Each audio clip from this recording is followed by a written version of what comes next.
Há muitos anos passados, eu estava lendo esse texto da palavra de Deus e uma pergunta calou no meu coração, a mesma que calou em Jesus: onde estão os 9? Porque um só voltou. E então eu criei na minha mente que eu estaria voltando aos tempos de Jesus e que eu tomaria então uma roupa, uma câmera, uma filmadora e iria fazer uma entrevista lá na Palestina com todos aqueles que ficaram. E eu gostaria de hoje à noite transportá-los para que vocês, os senhores, as senhoras, me acompanhassem e fossem comigo nessa entrevista, passeando pelas ruas poeirentas de toda a Palestina, procurando de canto em canto, até nós encontrarmos aqueles 9 que ficaram, e nós perguntarmos a ele por que ele não voltou, a cada um deles. Então essa é a entrevista imaginária que nós estamos tendo. Se os irmãos já leram o livro O Peregrino de João Bain, então os irmãos compreenderão muito bem o que está acontecendo nesta palavra. E esta palavra não é outra coisa senão um esboço de um livro que eu estou preparando para escrever já há uns 20 anos, mas o rebanho não deixa, porque eu me aposentei e continuo sendo pastor, já fui morar em outra cidade, mas não aceita o fato, e eu só posso começar a escrever esse livro quando eles me aposentarem. Mas o colega hoje disse que pastor não aposenta, eu não sei como é que vai ser.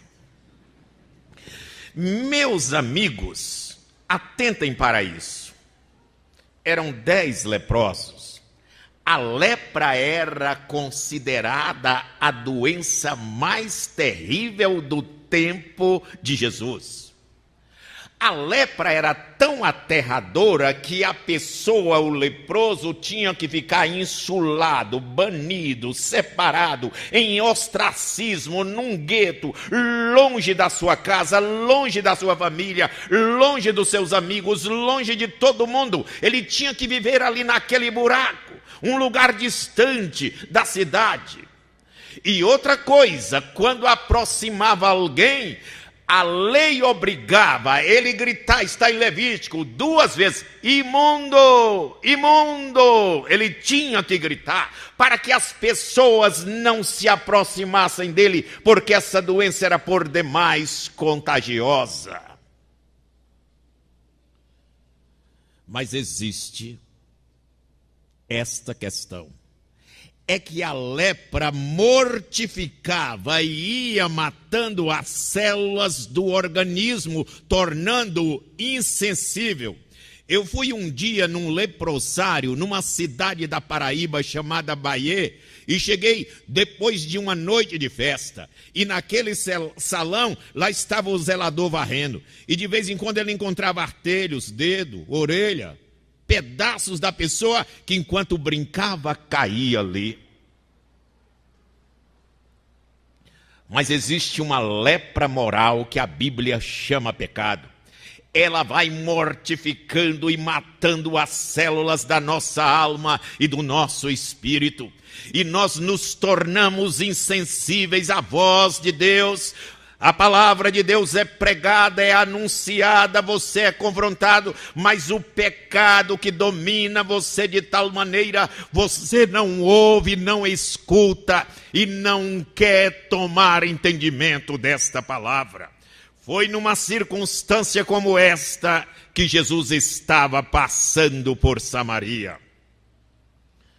Aliás, o judeu tradicional não passava pela Samaria para descer lá de Judá para Jerusalém. Ele descia a região, passava por Nazaré, descia a Galileia, chegava a Baixa Galileia, chegava em Tiberíades, atravessava, tomava o barco, chegava em Gadara, vinha do outro lado, atravessava Jericó e o Jordão e andava mais 72 quilômetros de Jericó a Jerusalém.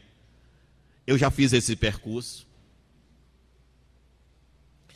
É uma distância incalculável, mas Jesus não. Ele ia a Jerusalém e ele passou por meio da Samaria. E por onde Jesus Cristo passa, ele muda as coisas. Por onde Jesus Cristo passa, ele muda as coisas. Você hoje à noite não será mais o mesmo, porque Jesus Cristo vai passar na sua vida. Você hoje terá um encontro com ele. Foi isso que aconteceu com aqueles leprosos. Eles estavam naquele gueto, naquele buraco, naquele lugar fétido, em estado de decomposição, de putrefação. Era ali que eles se encontravam, desta maneira. E Jesus passou, e eles tomaram conhecimento. E diz a palavra de Deus que eles saíram às pressas, correndo ao encontro de Jesus. E foram, encontraram a Jesus. E Jesus então atendeu a todos eles. Mas somente um voltou para agradecer. E Jesus perguntou: onde estão os 9? Não houve quem voltasse, senão somente esses estrangeiros.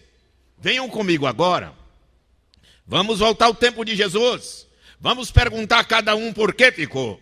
E eu dei um qualificativo, um nome a cada um. Sabe quem é o primeiro? Eu perguntei: você, rapaz, por que não voltou? Ele disse para mim: eu pretendia, mas, porém, todavia, contudo, entretanto, assim sendo, destarte. É o homem das conjunções, é o homem das evasivas, é o homem das desculpas, é o desculposo. Ele recebeu um bem, uma graça, a misericórdia de Deus, recebeu restabelecimento, recebeu vida, e agora eu pretendia mais. É o homem das conjunções, ou o homem das interjeições.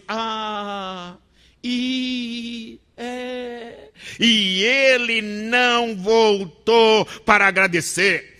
Perguntei então o segundo: e você, rapaz, por que não voltou?